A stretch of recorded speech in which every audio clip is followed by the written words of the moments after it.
mirkane sawana dawa qabu taasitta manera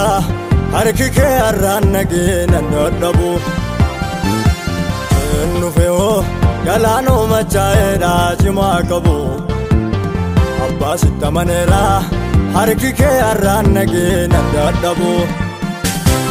anoon arginoo sitti waamamanii kayyeelaanii ajanaaf waaqa ga'umsa kee dhibbaa dhibbamaniranii anoon arginee sitti waamamanii kayyeelaanii ajanaaf waaqa waaqummaa kee dhibbaa dhibbamaniranii harki kee hongeetti sanyii yoo facaasee ni biqilchaa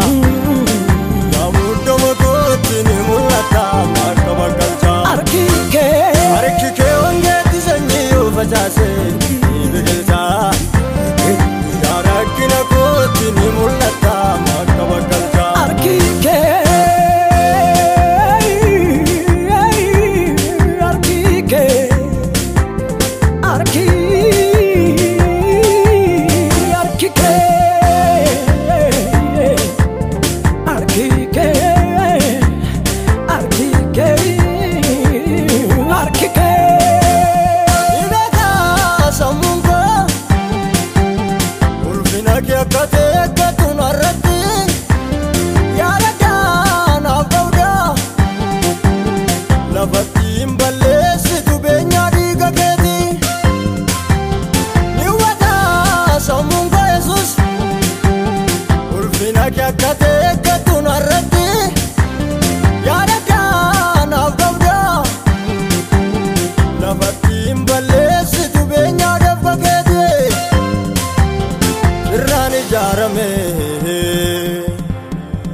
jiraachuun kee jiraachuu koof bu'uura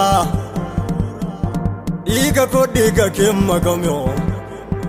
osoon siif dalaguu hin ta'u joora ansirraan argame jiraachuun kee jiraachuu koof bu'uura dhiiga koo dhiiga kee makamee osoon siif dalaguu hin ta'u joora harki kee hongeetti sanyii yoo facaasee ni biqilchaa yaa muddama kootti ni mul'ata akka bakkalchaa harki kee hongeetti sanyii yoo facaasee ni biqilchaa yaa rakkina kootti ni mul'ata akka bakkalchaa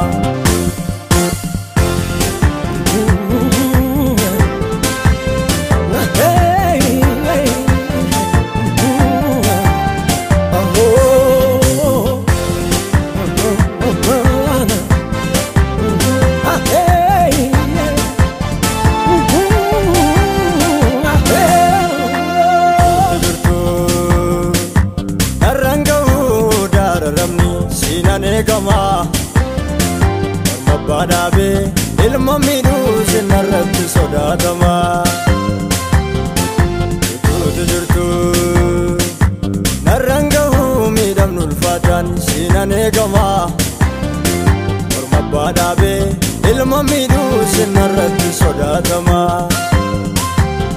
qabeenya dhuunfaa koo kallattii hundumaan situnaaf darbe wabii sitti maalantaa kan darbe ferganolee miidhamu qalbii albuuda dhuunfaa koo kallattii hundumaan situnaaf darbe wabii sichi maalandaa kan darbe ferganolee miidhamu qalbii harki kee hongeetti sanyii yoo facaasee ni biqilchaa yaa muddama kootti ni mul'ata akka bakkalchaa harki kee hongeetti sanyii yoo facaasee